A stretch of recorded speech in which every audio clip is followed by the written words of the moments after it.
আমরা এই যাত্রাপথে দেখতে পাচ্ছি কেবল কার যাচ্ছে। এই কেবল কারগুলি বিগ বুদ্ধা বা বুদ্ধের যে বিশাল ব্রোঞ্জ মূর্তি রয়েছে, এশিয়ার মধ্যে অন্যতম বিশাল বুদ্ধ মূর্তি রয়েছে, সেখানে ভিজিটররা যান এবং এই কেবল কারে করে তারা যাতায়াত করেন। অবশ্য বাস রুটও রয়েছে, ট্যাক্সিও যায়, বাট এটা হচ্ছে একটা ট্যুরিস্ট ডেস্টিনেশন এবং ট্যুরিস্ট অ্যাট্রাকশন যে আপনি কেবল কারে যাচ্ছেন। আমি একবার দুবার গিয়েছি এবং এই কেবল কারে ওঠার সময়ই তারা নিজে থেকে ফটো তুলে রাখে এবং ওই পারে যখন আপনি যাবেন, ধরুন আপনি শহরের স্টেশন যেখান থেকে উঠবেন সেখান থেকে শুরু করেছেন এবং বিগ বুদ্ধা গেলেন, এখান থেকে তারা আপনি কেবল কারে ওঠার সাথে সাথে ছবি তুলে রাখবে। ওখানে গিয়ে অন্য স্টাফরা আপনাকে এই ছবিটা দিয়ে বলবে যে ইয়েস, তোমার ছবি আমরা ওখানে তুলেছিলাম, তুমি অ্যাজ এ সুভেনিয়ার যদি নিতে চাও then pay certain amount of money. যদি আপনি রাজি হন then pay the money and get your photo, but if not then it's just okay, তারা বদার করবে না। এটা অনেক পুরনো একটি সনাতনী ব্যবস্থা, বাট আজকের এই যুগে mostly people don't take that souvenir. I mean very rare, কারণ everybody they have their own mobile and camera. So যুগের সাথে সাথে আমাদেরকে চলতে হয়। আমার উদ্দেশ্য হচ্ছে আপনাদেরকে দেখানো কত সুন্দর নয়নাভিরাম দৃশ্যাবলী হংকংয়ের সব জায়গাতে ছড়িয়ে রয়েছে। দেখার মতো দৃষ্টি চাই এবং সময়ও চাই বটে। তো যখনই সময় হয়, যেমনটা আমি আপনাদেরকে প্রমিস করেছিলাম যে আমি সরজমিনে দেখানোর চেষ্টা করব, and then to see is to believe, to see is to get more informed. কারণ দেখে শেখা বা দেখে জানা বা বোঝা এই স্থানটির বা এই দেশটির ব্যাপারে সেটি অত্যন্ত গুরুত্বপূর্ণ বলে আমি মনে করি। কারণ ইন্টারনেটে আজকাল আমরা দেখছি যে বিভিন্ন ধরনের মিশ্রিত অর্ধসত্য এবং কোনো কোনো ক্ষেত্রে যিনি বলছেন তার মন গড়া অথবা তার মনে হচ্ছে তার পয়েন্ট অফ ভিউ থেকে, তার দৃষ্টিকোণ থেকে সেরকম ইনফরমেশন, যেগুলি আসলে একজন টুরিস্টকে সহায়তা করবে না, যিনি বা যারা লেখাপড়া করতে আসতে চাচ্ছেন এখানে তাকে সহযোগিতা করবে না। বিজনেস এবং চাকরির যে ক্ষেত্রে আপনি আসুন না কেন, তথ্য হচ্ছে শক্তি। এই যুগে ডাটা সবচেয়ে বড় তাকাত, জানতে হবে। এবং যেহেতু it's just as easy as just like switching your camera on or video on, এবং পর্যাপ্ত সময় যখন আছে তাহলে দেরি আর কিসের। আমি যে আশপাশের যে কনস্ট্রাকশন বিল্ডিংগুলি বা ইনফ্রাস্ট্রাকচার যেগুলি রয়েছে সেগুলি সম্পর্কে আপনাদেরকে খুব একটা বলছি না। কেন বলছি না? কারণ আপনি নিজেই দেখতে পাচ্ছেন এক একটা বিল্ডিং, সেখানে লেখাই রয়েছে কোনটা কার্গো ফ্রেট হ্যান্ডেল করে, কোন বিল্ডিংয়ে কী কাজ হয় বলা রয়েছে। আর বেশিরভাগ ব্যাপার হচ্ছে যে কিছু কিছু ক্ষেত্রে খুব বেশি জানার কিন্তু দরকার হয় না, বিকজ নিশ্চিত রূপে হয়তো এইসব জায়গাতে আপনার আমার তেমন কোনো কাজ নেই। সো আমরা একটা সুন্দর দৃষ্টি নিয়ে, সৌন্দর্য পিপাসু মন নিয়ে সৌন্দর্য উপভোগ করতে করতে চলি। প্রকৃতি অবারিতভাবে নিজেকে মেলে ধরেছে, সানলাইটের কোনো কমতি নেই। একটি সমস্যা হচ্ছে প্রচণ্ড গরম, কিন্তু এয়ার কন্ডিশন বাসে চড়ে সেই গরম আর অনুভূত হয় না। ঠান্ডা মৃদু বাতাসে, শীতাতপনিয়ন্ত্রিত বাতাসে বেশ ভালোই লাগে এসব দৃশ্য দেখতে। এবং অনেকটা সময় আমি যখন এটা ধারণ করছিলাম, কনফিউজ হয়ে যাচ্ছিলাম যে এত সৌন্দর্য আশেপাশে ছড়িয়ে ছিটিয়ে রয়েছে, কোনোটা বাদ না যায়। চেষ্টা করি সম্পূর্ণটা ধরার। হিলিয়াম বেলুন থেকে যখন গ্যাস বেরিয়ে যায়, সেই গ্যাসগুলি কোথায় চলে যায় কেউ জানে না। আমাদের জীবনের পাতা থেকেও এক একটি দিন যেভাবে ঝরে চলে যায়, never to come back. So আমি মনে করি জীবনের প্রতিটি দিন ইম্পর্টেন্ট।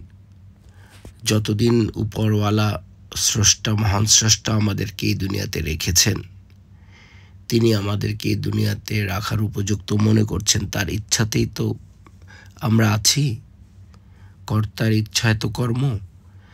সো ততদিন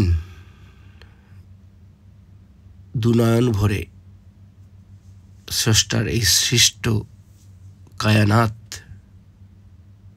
এবং তার যে সৃষ্টি, মানুষের হাতের স্পর্শে যে অবারিত সৌন্দর্য তৈরি হয়েছে, সেগুলি দেখি, মানবতার জয়গান গাই। মানব সভ্যতার এই স্তরে পৌঁছে আমরা নিজেদেরকেও আরো দৃঢ় মনোবল এবং দৃঢ় চেতনায় নিজেদেরকে বলিয়ান করি যে যদি তারা পারে, কিছু মানুষ এভাবেও বানাতে পারে, আমিও পারি, আমিও তাদের একজন। আর স্রষ্টা তো দেখুন কত সুন্দরভাবে বানিয়ে রেখেছেন তার এই পৃথিবীটাকে।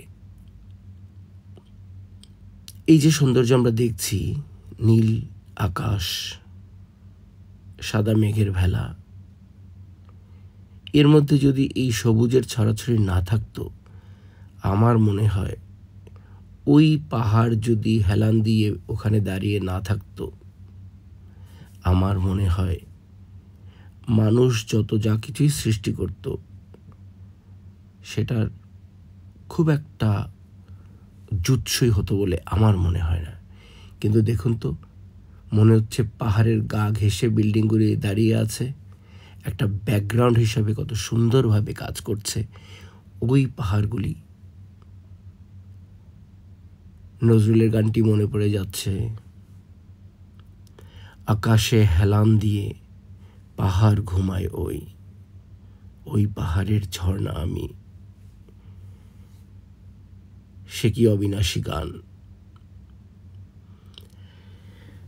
আমরা পৃথিবীর দেশে দেশে সভ্যতা দেখছি, তাদের তৈরি শহর দেখছি, শহরের প্ল্যানিং দেখছি, তাদের দৃষ্টিভঙ্গির সাথে পরিচিত হচ্ছি, কি করে তারা তাদের কাজকে সহজ করে রেখেছে।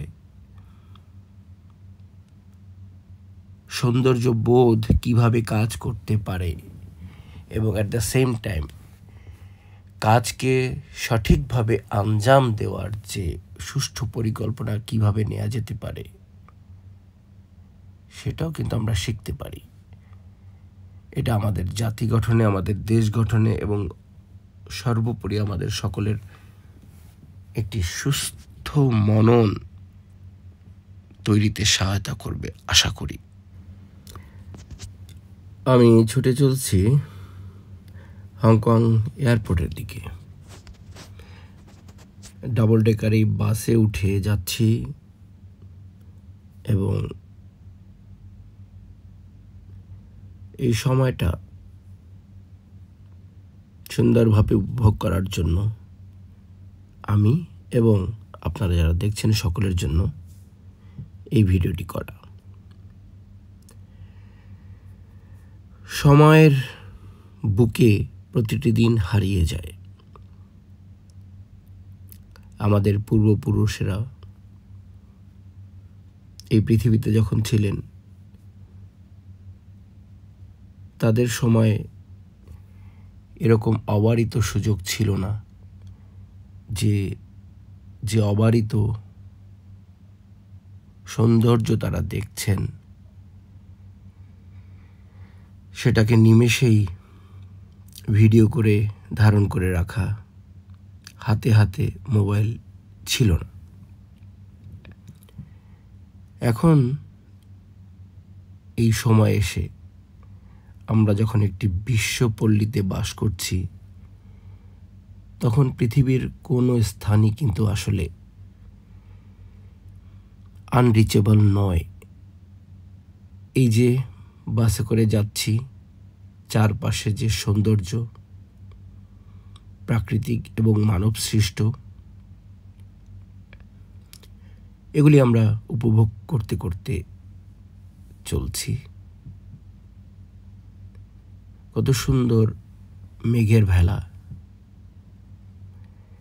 নীল আকাশ, প্রখর রৌদ্র, মনে হয় যেন লাইটিং এর ব্যবস্থা প্রকৃতি নিজে থেকেই করে দিয়েছে। বাকি দরকার ছিল একটি মোবাইলের এবং ধারণ করার মতো সময় এবং মানসিকতা। আমি ভাবলাম ভালো কিছু, সৌন্দর্যের কিছু প্রাকৃতিক রূপ এগুলি ভাগ করে নেওয়া খুবই জরুরি। ক্যাথে প্যাসিফিক পেনগুলি আরাম করছে। অনেক দূরের পথ পাড়ি দিতে হয় তাদেরকে, সো যেটুকু সময় তারা অবসর পাচ্ছে যেন জিরিয়ে নিচ্ছে। আচ্ছা, আমি যে বাসটিতে যাচ্ছি এয়ারপোর্টের দিকে, এটি হচ্ছে E23। এই বাসটির যে রুট, এটি আসলে শহর থেকে যখন এয়ারপোর্টে যায় অথবা এয়ারপোর্ট থেকে যখন শহরমুখী হয় তখন আপনি দেখবেন একটা এয়ারপোর্টের একটা বিশাল এলাকা এটা কভার করে। শুধুমাত্র এই কারণেই এই বাসটি, এই রুটটি যদি বলি আমি, তাহলে আমি এটা চুজ করেছি। কারণ অন্য কোনো বাস রুটে এই যে প্লেনদের বিশ্রাম নেয়া, তাদের চেহারা সুরত একটু দেখা বাসের মধ্যে বসে, এটা আসলে ততটা সম্ভব নয়। একদম এয়ারপোর্টের কাছাকাছি চলে এসেছি এবং দেখতে পাচ্ছেন যে সব একটা সুশৃঙ্খল উপায়ে নিয়ম বেঁধে চলছে। ঘাসগুলিকে উপযুক্তভাবে মেনটেন করা হয়েছে, যেটা সৌন্দর্য বৃদ্ধি করছে, আগাছা নয়। এই হচ্ছে হংকং ইন্টারন্যাশনাল এয়ারপোর্ট, যেটা তুংচুং এলাকাতে অবস্থিত। বস্তুত এই যে আইল্যান্ডটি বা যেখানে আমরা আছি, কোনো একদিন এটা সমুদ্রের বুকে ছিল। রিক্লেম করে এটাকে নেওয়া হয়েছে। ধন্যবাদ।